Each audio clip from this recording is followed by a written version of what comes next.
Hello, I'm Brigadier General Sandy Best, the Deputy Adjutant General for the Minnesota National Guard. While I would much prefer to speak to you in person during this time of pandemic physical distancing, I will address you virtually. Our fallen heroes deserve proper and solemn recognition on this Memorial Day.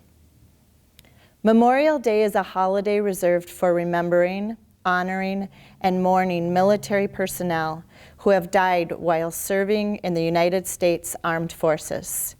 It is a day to remember those who made the ultimate sacrifice, those that never had the chance to come home. When we take the oath of enlistment to serve in the United States Armed Forces, we accept the sacrifice that may one day be asked of us.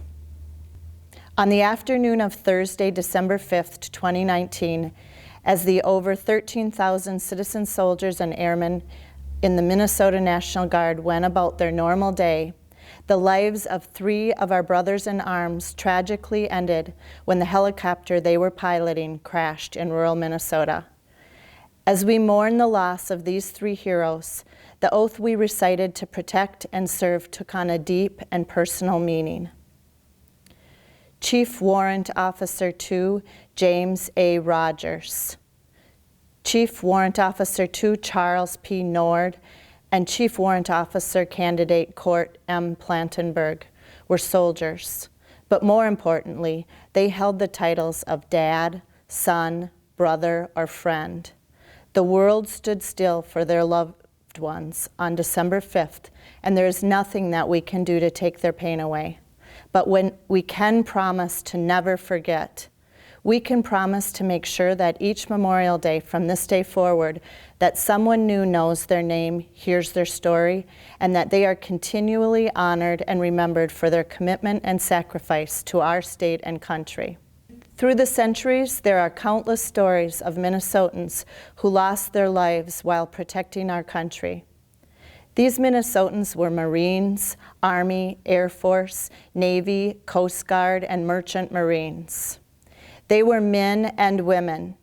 They grew up in cities like Fargo, Duluth, St. Paul, and New Ulm. They were artists and athletes, parents and friends.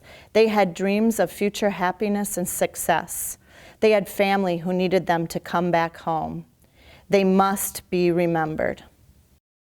In November 1863, while commemorating the National Cemetery in Gettysburg, Pennsylvania, President Abraham Lincoln recognized our Civil War dead with words that continue to ring true from one century to the next and from war to war. His simple, eloquent, and arguably divinely inspired speech recognized our fallen's personal sacrifice and suffering.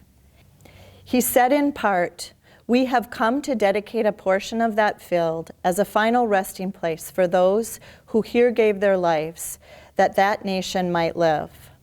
It is altogether fitting and proper that we should do this. But in a larger sense, we cannot dedicate, we cannot consecrate, we cannot hallow this ground. The brave men living and dead who struggled here have consecrated it, far above our poor power to add or detract.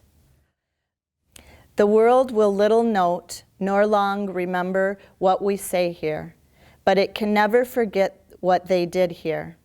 It is for us, the living, rather, to be dedicated here to the unfinished work which they who fought here have thus far so nobly advanced. It is rather for us to be here dedicated to the great task remaining before us.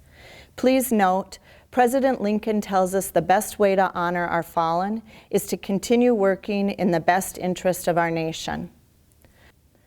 On a day that, for most, marks the official kickoff of summer, it is the time to pause and reflect on the freedoms we have and the sacrifices that earned those freedoms. For most of us, our personal and professional activity has slowed down over the last several months. Nonetheless, I hope that this Memorial Day will not be remembered as the Memorial Day you couldn't go to the cabin or to the beach, but rather as a Memorial Day where you had the time to to truly reflect and place into perspective your current inconveniences versus the sacrifices made by our fallen heroes. I am proud to serve. I am proud of the resilience of Minnesotans and the way that we care for one another. I know there will be light after this darkness and that we will come together for celebration again. Please keep our military men and women, serving and deceased, close to your heart today and every day. To my currently serving brothers and sisters in arms, remember, we are a family of 500,000 strong. Never forget that you have a wingman or a battle buddy, and that you are never alone. Thank you for your service, courage, and dedication. It is my great and lasting honor to serve with you. Thank you.